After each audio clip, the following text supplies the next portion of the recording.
Welcome. Tonight, let your thoughts drift back more than 1,000 years, to the wind-lashed coasts of northern Europe, where the chill of the sea air hung thick with salt, and the morning fog clung stubbornly to jagged shorelines. You're not in a bustling city, or a verdant countryside filled with manor houses and gentle farming rhythms. Instead, you're in the land of the Vikings, rugged, raw, and deeply steeped in both myth and hardship. But this isn't the story of horned helmets or grand conquests. No dragons to slay, no mead hall revelries. What we'll explore together is the quieter, deeper current beneath the waves, the ordinary, exhausting, and often brutal realities of Viking life during the height of their raiding era, roughly spanning from the late 8th century to the 11th century. Close your eyes and let the details settle gently in your mind. The purpose here is not to glorify violence, but to understand it softly, methodically, with the calm of hindsight. The world of Viking raids was neither purely savage, nor entirely romantic. It was, as we'll see, complex, structured, and shaped by conditions as harsh as the Nordic winters themselves. Let us begin, not on the battlefield, but on an ordinary morning. A morning that might have started, just like any other in the damp shadow of a longhouse, in a village tucked beside the black waves of the North Sea. Before any sword was raised or sail unfurled, Viking life began in quiet domesticity. Imagine yourself waking up in a narrow longhouse, the interior dimly lit by a few flickering oil lamps. The air is thick with the scent of smoked fish, damp wool, and peat smoke that never quite finds its way out through the smoke hole in the roof. Life in Viking, Scandinavia, modern-day Denmark, Norway, and Sweden, was governed not by kings or gods, but by the turning of seasons and the demands of survival. Most Norse people were not warriors, but farmers, herders, and fishermen. Their days were consumed by rhythm and repetition. Homes were modest, timber-framed structures with turf roofs, often shared with livestock through the long winters. Inside, woven wall hangings insulated against the cold, while beds were simple wooden frames stuffed with straw or animal skins. There was little privacy. Whole families slept, ate, and worked in the same shared space. A typical day might start before dawn, particularly in summer. The men would tend to livestock or take to the waters, nets in hand, hoping for cod or herring. Others would retreat to the fields, where grains like barley and rye were cultivated despite the short growing season. Women held vital roles tending to children, preserving food, weaving textiles, and maintaining the household stores. Spindle and loom were as essential as sword and axe. Clothing was practical, spun from wool or linen, dyed with natural sources woad for blue, madder root for red. Footwear was often stitched from goatskin or cowhide, durable but uncomfortable. Jewelry, when present, was not just for decoration but a mark of status, often made from bronze or amber. Meals were simple and filling. A thick porridge or groat might start the day, followed by hearty stews of root vegetables and salted meat. Preservation was key. Smoking, drying, and fermenting allowed precious food to last through winter months when hunting was scarce. Children learned early. By the age of 5 or 6, they were helping with chores. Boys were taught to sail and hunt. Girls learned to weave and manage stores. And although childhood existed in name, life expectancy was low, and responsibilities came early. Still, community was essential. Families were not isolated. Villages were connected by kinship and custom. Laws were remembered in the mind of the law speaker and recited at gatherings called things, open-air assemblies where disputes were settled and judgments passed not always gently, but often with surprising order. Religion, too, offered structure. Odin, god of wisdom and war, and Freyja, goddess of fertility, were not abstract deities but lived presences. Offerings were made, and stories told, around the hearth. Sacred groves and lakes dotted the landscape, places of quiet reverence. Yet, this routine existence was always under strain. The land was not forgiving. Crops failed. Storms capsized fishing boats. The cold claimed the vulnerable. And as resources grew scarcer and populations increased, eyes turned outward toward richer lands across the sea, not just with greed, but with grim necessity. So, before the longships sailed, before monks trembled at the sight of dragon-headed prows, there was hunger. Hunger for food, for land, for opportunity. The Viking raid was not only a strike of violence, It was often born of desperation, and with that slow rising tension beneath the ordinary, we begin to feel the pull of the tides towards something bolder, riskier, and far more dangerous. Now, let the longhouse fade from your mind, and imagine instead the open sea. A grey morning sky stretches endlessly above you, and beneath your feet, the deck of a sleek, narrow vessel creaks gently as it glides through icy waters. You are aboard a Viking longship, an extraordinary feat of engineering, equally at home in deep sea or shallow river, capable of ferrying its crew swiftly and silently across hundreds of miles. It is the late 8th century. In the year 793, a date now etched into the fabric of medieval history, this elegant vessel and others like it approached the sacred isle of Lindisfarne, off the northeast coast of what is now England. To the monks dwelling there, the day begins like any other. Gentle prayers, the rustle of parchment, and the hush of sea breeze through monastery cloisters.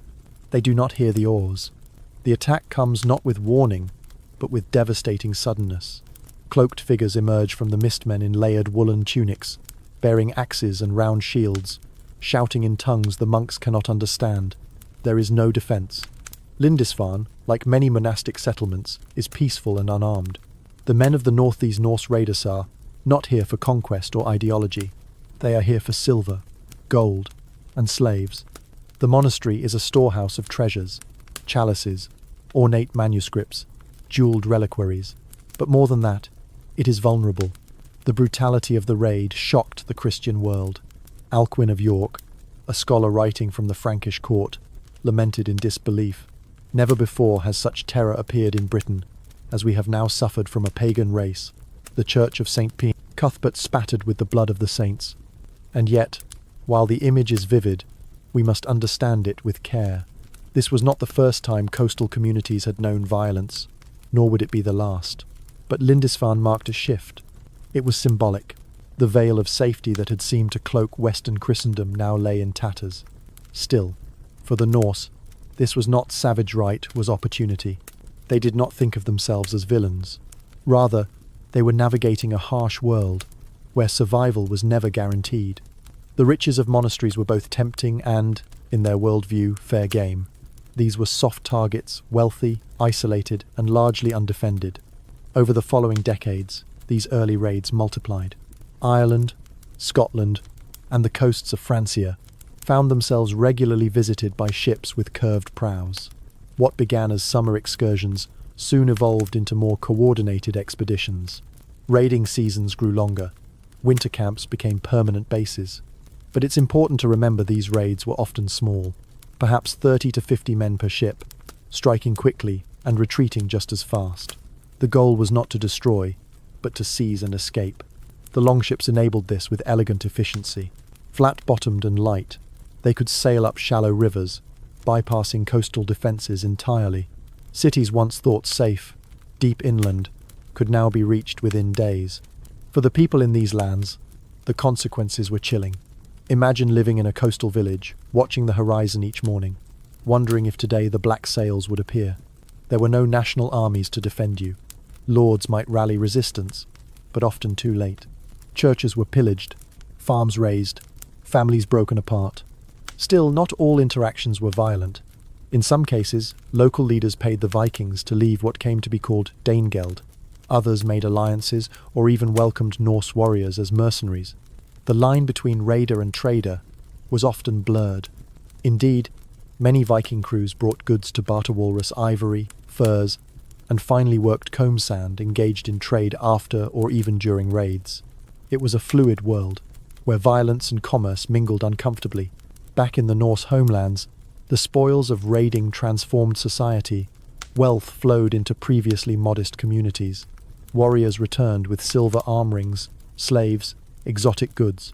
Fame and honor were won not only on the battlefield, but through daring voyages and clever plunder. A young man who had once been a tenant farmer might now dine from looted silver, his family clothed in foreign silks. But this prosperity was uneven and unstable. It fed rivalry, it encouraged risk, and it pushed the boundaries ever farther. Soon, Viking ships would not just return home, but remain abroad, staking claims to new territories entirely. For now, though, let your mind rest again, on the gentle rocking of the sea. Picture the rhythmic sound of oars striking water, the creak of pinewood hulls, and the distant gulls circling overhead. The first blows had been struck. The age of raids was underway. As the fury of Viking raids echoed across Europe, they left behind more than smoke and silence. They also left traces quiet, buried, and enduring. Today, archaeologists comb through these remnants, not for treasure, but for understanding. And in this gentle pursuit, we uncover a side of Viking history far removed from the crashing of axes or the splash of oars. Close your eyes and imagine standing in a windswept meadow somewhere in northern England. The grass sways softly in the breeze. A mound rises from the earth, not grand or menacing, but subtly unnatural. This is no ordinary hill. Beneath it, a Viking ship lies interred, not sailing, but at rest, forever anchored in the soil. These burial ships are among the most haunting legacies of the Viking world. They reflect not only craftsmanship and maritime mastery, but a deep spiritual connection between death and the sea. In sites like Oseberg and Gokstad, in present-day Norway, entire ships have been excavated, buried with astonishing care, and accompanied by goods, carved sledges, silks from the east, imported metalware, and the remains of horses, dogs, even birds. In the Oseberg, burial likely for two noble women archaeologists found tapestries depicting scenes that blend myth with ritual. The woodwork was intricately detailed, the design both functional and ceremonial.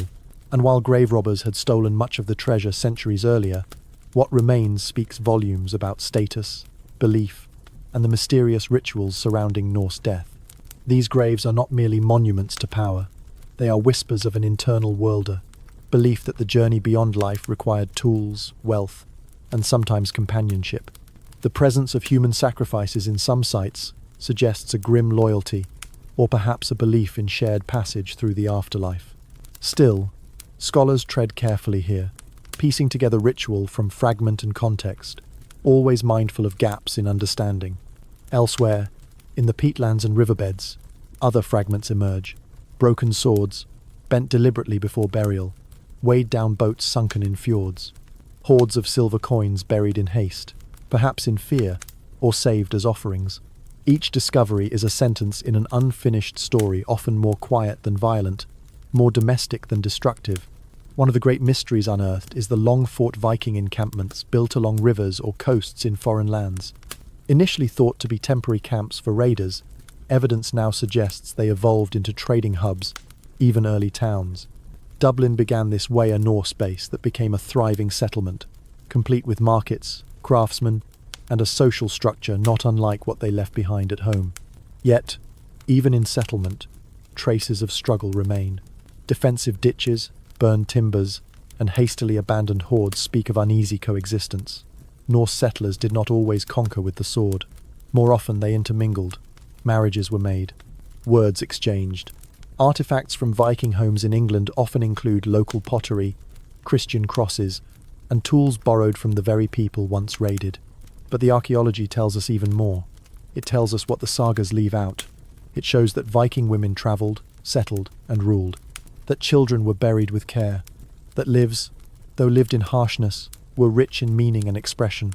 Bone combs, game pieces, scales and weight saws speak to routine, to grooming, to play, and to trade, to normalcy. Sometimes the most powerful insights come from the smallest finds. A spindle whirl, suggesting a woman weaving at the edge of camp while warriors train nearby. A wooden idol, tucked into a well. A scratched rune, carved in haste on a stick, perhaps a message, a prayer, or a warning. These echoes in the earth do not glorify nor condemn. They simply persist, layer by layer, patient and silent. And in listening to them quietly, carefully, we glimpse not only the dramatic strokes of Viking history, but also the gentle, invisible lives that underpinned it. So, as you lie here listening, let your thoughts soften. Let the roar of raids fade away, replaced by the hush of soil being brushed from stone. Picture a quiet field, long forgotten, and deep beneath it, the outline of a ship, resting still after a voyage that ended centuries ago. Now, we lift our gaze from quiet fields and buried ships to the towering figures who orchestrated this world, not from thrones of marble, but from timber halls, seated beside roaring hearths, draped in cloaks of dyed wool and fur. These were the Viking elites, chieftains, jarls, and kings whose influence stretched from remote fjords to the bustling trade towns of the Baltic and beyond. In the Viking Age, power was neither absolute nor inherited without question. A chieftain's authority rested upon delicate foundations: personal loyalty, wealth in livestock or silver, and a reputation for generosity and courage. There were no crowns in the modern sense, no imperial decree. Power was a web of relationships carefully maintained, constantly negotiated, and easily unraveled. Imagine a large longhouse standing on a windswept ridge. The wooden beams creak softly, and the scent of pine smoke mingles with roasting meat. Within, a chieftain perhaps, a jarl of some standing presides over a feast. His men sit along the benches, drinking ale, eating dried fish and rye bread. Songs are sung, tales of distant raids recited. But beneath the laughter lies a quiet tension. Loyalty is earned with gifts. Failure to reward a follower might mean losing him, or worse, inspiring his challenge. Generosity, then, was not kindness. It was politics. The silver brought back from raids was not hoarded, but distributed. Arm rings, brooches, fine swords. These were more than adornments. They were currency of loyalty. A wise leader enriched his men, even if it meant appearing humble himself. And so the cycle spun. Raids fed wealth, wealth fed loyalty.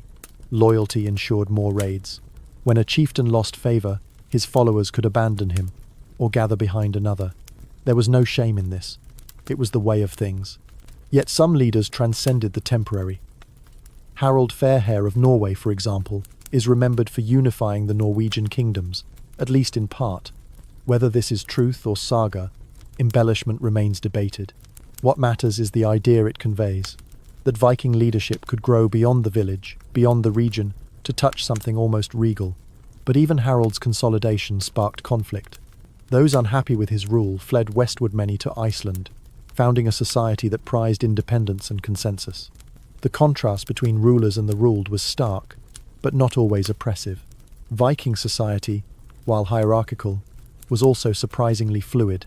A successful warrior could rise to become a landowner. A respected farmer might speak at the local thing. Even women of high rank, like the buried Oseberg matron, held authority and commanded reverence in both life and death. But for those at the bottom, the thralls, or slaves, the world was less generous. Captured in raids or born into bondage, thralls had no freedom and were considered property. Some served in households, others laboured in the fields or aboard ships. Still, even thralls could be freed, and some rose to modest status over time. It was a rigid system, but not entirely sealed. As Viking society matured, the halls of power grew more structured. Kings emerged who minted coins, built churches, and styled themselves not just as war leaders, but as patrons of trade and piety. The Norse world slowly began to absorb foreign models, particularly from Christian Europe, altering its own hierarchies along the way. Still, the old ways lingered. The chieftain surrounded by loyal warriors remained a potent symbol. The oath of fealty, the bond of treasure and reputation, these were not swept away by crosses or treaties. They remained embedded in the psyche of a people who had always trusted loyalty over law, kinship over kingship. So now, as you rest, imagine the flicker of firelight on polished bronze, the murmur of voices in the longhouse, and the subtle calculations behind every toast and tale. The Viking elite were not all conquerors, but they understood the delicate weight of power, power that depended on honor, gift-giving, and the ever-present risk of losing everything in a single season. Let your breath settle with the rhythm of that ancient hearth. Power, like embers, glowed quietly until stirred. Now, let the longhouse dim once more, and listen instead to the sound of surf lapping gently against a sandy shore. The raiding years, those fast, violent strikes along unfamiliar coasts, did not last forever. Slowly, deliberately, the Viking world began to shift, from mere plunder to presence, from fleeting terror to permanent footprint. By the early 9th century, some Norse seafarers began to look not just for silver or slaves, but for land. The rugged coasts of Ireland and northern Britain, the riverways of Francia, the fertile farmlands of eastern England, these places offered more than loot. They offered opportunity, a chance to carve a life from soil instead of from sword, and so the Norse began to settle. It didn't happen all at once. At first, winter camps grew more elaborate. Fortified enclosures, long forts, became semi-permanent bases. Trade began to blossom. Goods from as far as the Abbasid Caliphate and the Baltic coast passed through Viking hands. Glassware, silks, spices, amber, and always silver Arabic dirhams especially circulated like lifeblood in a new kind of economy. Then came families, women and children. The boats once crowded with warriors now ferried livestock and tools. Homes were guild halls, huts, even churches. Fields were ploughed. Pacts were made with local lords, or taken by force when necessary. Slowly, settlements like Dublin, York, and Normandy emerged not as Viking outposts, but as something new. Hybrid societies, blends of Norse and native. Imagine standing in early medieval York, called Jorvik by its Norse inhabitants. The streets hum with activity. Blacksmiths hammer at iron, fishmongers shout in mixed tongues, and traders haggle over weights of wool and vats of ale. The sounds are Norse and Anglo-Saxon, sometimes both in the same sentence. Cultures do not always clash. Sometimes they merge. The Norse brought with them not only their language, but their governance. In the Danelaw broad swath of eastern England where Viking rule took hold, laws were administered by local things, and justice often served through compensation rather than retribution. This system, practical and familiar, was accepted even by many locals. It was not always domination. Often, it was negotiation. Architecture changed too. Longhouses gave way to more diverse styles. Churches were converted or built anew, especially as Christianity took root among the Norse themselves. It was not an overnight shift. Pagan practices endured for generations, but over time, crosses appeared beside Thor's hammer pendants. Burial customs changed. In Scandinavia itself, the old gods slowly faded beneath the rising tide of Christian kingship. Still, this expansion was not without hardship. Famine, conflict, and disease shaped the settler's life as much as any raid had. Fields failed. Wars erupted with native kingdoms. And for every successful settlement, there were others abandoned, marked only by stone foundations and broken pottery, reclaimed by the land. The voyages continued farther still. Iceland, with its stark volcanic terrain, was settled around 870. Its communities preserved the Old Norse ways, but added their own character. Literacy flourished, and sagas began to be told and eventually written. From Iceland came the push to Greenland, and from Greenland briefly to Vinland, the Norse name for coastal North America. The settlement in Newfoundland, known today as L'Anse aux Meadows, was short-lived, but it remains the first confirmed European presence in the New World. Built of turf and timber, it reflects more ambition than conquest, a quiet footstep on a vast and distant shore. This era of expansion did not erase the Viking past, it transformed it. The raider became the farmer, the warrior, a merchant, the longship, a cargo vessel, and the sword was often replaced with the plough. So as you drift now in thought, picture those broad, unfamiliar coasts, not teeming with terror, but with new beginnings. Children playing in foreign fields, a hearth built far from home, warming faces that would grow to forget the sea. It was not just plunder that spread the Norse name, but resilience, adaptability, and an unyielding desire to claim a place in the wider world. Now that we have settled among the fields and villages of the Norse world, let us turn our attention to something less tangible, but no less powerful: the quiet authority of law. Far from the chaos of raids and the clangor of conquest, there existed a deep-seated reverence for order, for rules, for balance, even in a society shaped by the axe. To understand Viking justice is to step into a world governed not by iron-fisted monarchs or central courts, but by the voice of the people. It was a system both communal and oral, fragile yet resilient. Imagine yourself standing on the gentle slope of a grassy hill. All around you, the men of the district have gathered in a wide circle. The sun is high. The air is filled with quiet murmurs. At the center stands the law speaker, a respected figure whose mind holds centuries of memorized legal tradition. There are no scrolls or tomes, no parchment or ink, only words, carried through time and honored through repetition. This is the Thingen assembly of freemen, where disputes are resolved, alliances declared, and judgments made. Each region had its own thing, and these gatherings were both solemn and social. They served as parliament, courthouse, and community festival all in one. Justice was not about punishment alone, but about restoration. If harm was done, say, a stolen sheep, a broken contract, or even a killing the goal, was compensation, not vengeance. The concept of wergild, or man price, assigned value to a life, and the wronged party could be paid rather than avenged. Of course, this system favoured those who could pay, or had families strong enough to demand justice. But even the poorest had recourse. The community witnessed. The community remembered. To violate an oath was not merely a personal failure, it stained one's name, and names were sacred. Oaths, in fact, were central. Promises made at a thing were binding, sworn before witnesses, and often upon sacred objects, like the hilt of a sword or a carved stone. To break an oath was to invite social ruin. In a world where writing was rare, reputation was everything.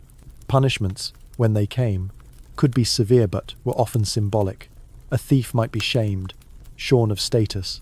A murderer, if unrepentant or unable to pay compensation, could be outlawed. Outlawry meant more than exile, it meant erasure. No one could aid you. No one could speak for you. You became a ghost in your own land. Still, law in the Viking Age was not static.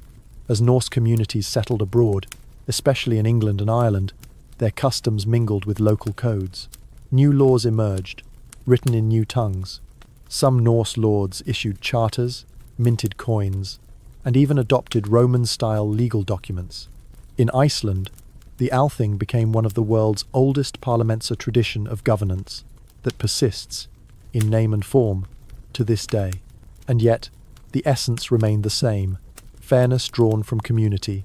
Disputes were not resolved by divine will or royal decree, but by human voices, calm, reasoned, and rooted in memory. Let us pause now in that imagined gathering. The crowd quiets as the law speaker recites an old rule. It has been passed down for generations. It is not dramatic. It is not cruel.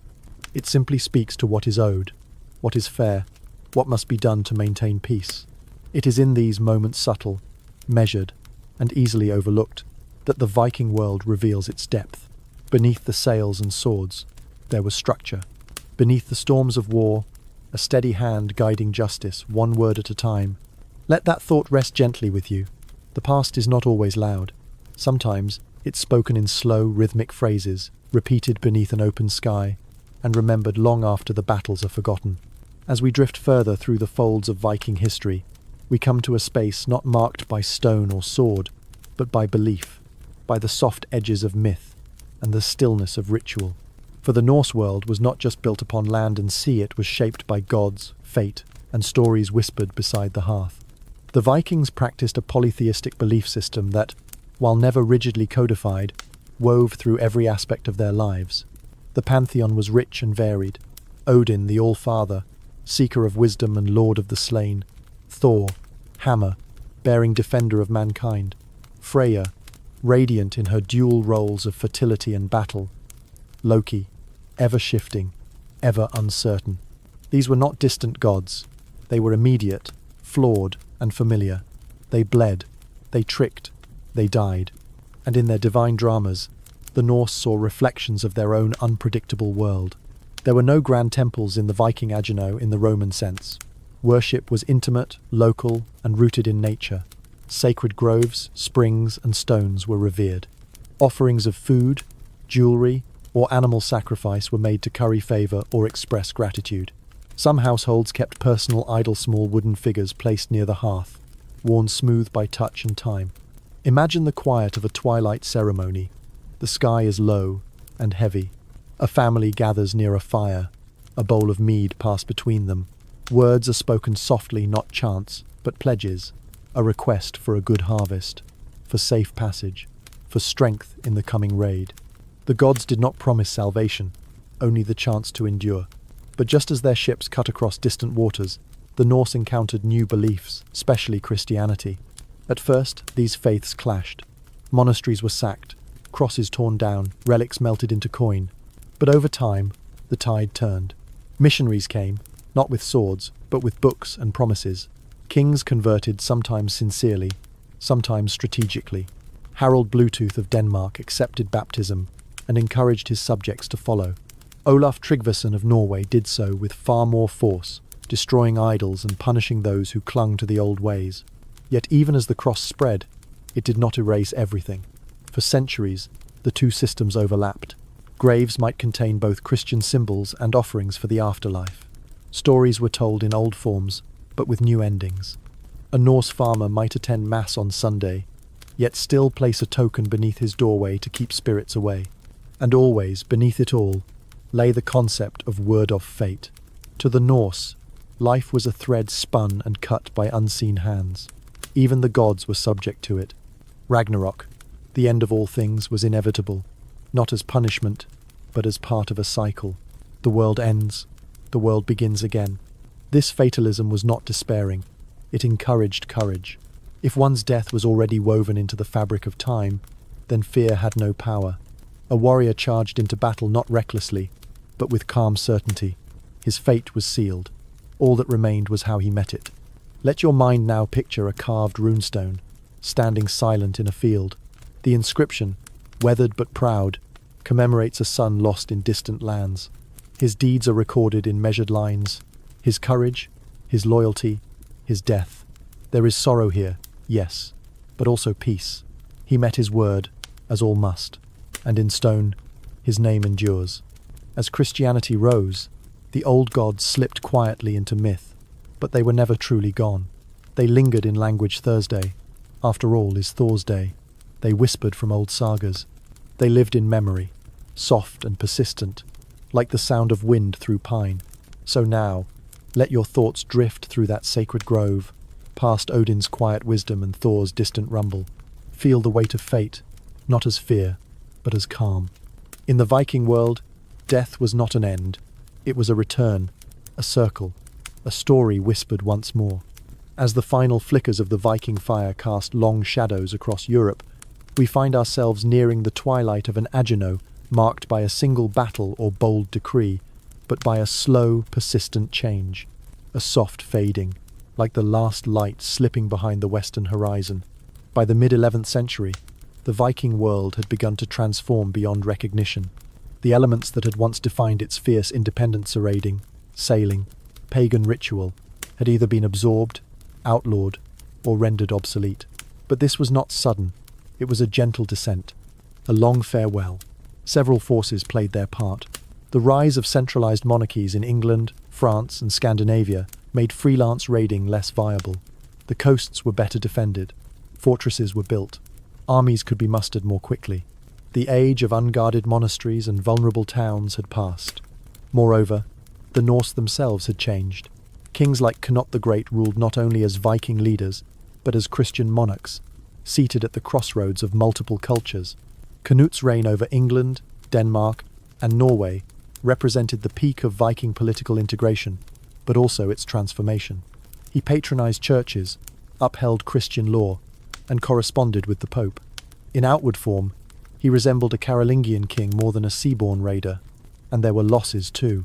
In 1066, two battles signalled the end of the Viking Age's most familiar form. First, the Battle of Stamford Bridge, where Harald Hardradakel, the last great Viking king, fell in battle, while attempting to claim the English throne. Then, just weeks later, the Battle of Hastings, where William of Normandy himself, a descendant of Vikings, defeated Harold Godwinson, reshaping England under Norman rule. The irony was quiet, but profound. The final great blow of the Viking Age came not from the sea, but from within Europe, delivered by a ruler whose ancestors had once raided the very land he now claimed. Yet, decline did not mean disappearance. Viking influence lingered, deeply and broadly. In language, English still bears traces of Norse vocabulary words like sky, egg, knife, window. In law, local assemblies and customary rules in places like the Isle of Man, Orkney, and even Yorkshire retained Norse patterns for generations. In bloodlines and place names, in dialects and traditions, their presence remains quiet but indelible. Even the sagas written long after the height of Viking expansion preserved their spirit, not as brash tales of glory, but as reflections, melancholic, moral, sometimes bitter. They record not just conquests, but consequences. They tell of love and betrayal, family feuds, long winters, and quiet moments of joy and loss. And so the Viking world did not fall. It faded, slowly, softly, as all things do. Let us picture now a small Scandinavian village, sometime in the 12th century. The longships are no longer built. The smith now forges plowshares, not swords. Children are christened under the sign of the cross. Yet in the evening, old stories are still told by firelight. Of distant lands, stormy seas, gods who once walked among men. The past remembered, not with fear, but with gentle wonder. Let your breath ease as this scene settles in your mind. The chaos is gone. The sails are furled. The axe is laid aside. What remains is stillness, continuity, a culture reshaped, but not erased. The Viking Age, like the tide, has receded, but its traces remain etched in stone, sung in saga, whispered in winds across northern shores. And now, our journey draws to a close. We began with the quiet breath of a Viking morning among woolen tunics, simple meals, and the steady rhythms of coastal life. We sailed out with raiders to the sacred isle of Lindisfarne, watched as longships prowled rivers and open seas, and listened to the hush of the earth as it yielded ancient ships and sacred bones. We stood in longhouses, beneath the calculating gaze of chieftains and the flicker of oaths sworn by firelight. We crossed seas not to pillage, but to plant root settlements born of need, not only conquest. We traced the slow beat of law, the murmur of justice spoken in remembered words. And we looked to the gods shifting, fading, always near until even they too passed into shadow. The Viking Age was never just a storm of steel. It was a tapestry of contrast-harsh winters and fertile valleys, brutal raids and delicate combs, sacrifice and song. It held the quiet courage of farmers and the fierce desperation of seafarers. It was born of survival, shaped by ambition, and finally softened by time. Today, its memory endures not in battle cries, but in the subtle ways history clings to the present, in place names, in language, in the outline of a ship carved into a stone beneath moss and sky. And so, as you lie here now, safe beneath modern comforts, let the fierce winds of the north fade behind you. Let the crack of sails give way to silence, the clatter of shields to stillness. The world has changed. The fires are cold, but history, like the sea, never truly sleeps. Instead, it drifts, softly, patiently, waiting just beyond the edge of dreams. Good night.